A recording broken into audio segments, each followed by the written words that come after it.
ఈ మీనరాశి వారికి ఈ వారంలో మొత్తం 5 గ్రహాలు అనుకూలంగా ఉన్నాయి. ఎక్కువ సుఫలితాలను లాభాలను మీరు అందిపుచ్చుకుంటారు.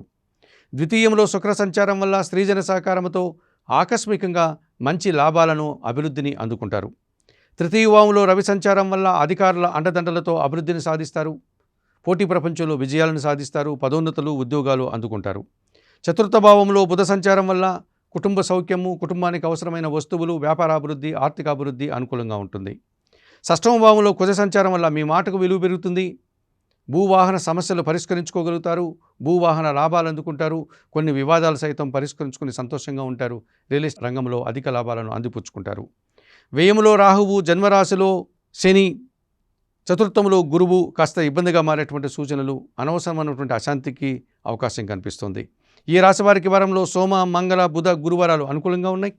దానాలు ఇచ్చేటువంటి క్రమంలో ఈ మీనరాశి వారు 1 కేజీ మినుములను శనివారం రోజు పేదవారికి దానం చేయండి.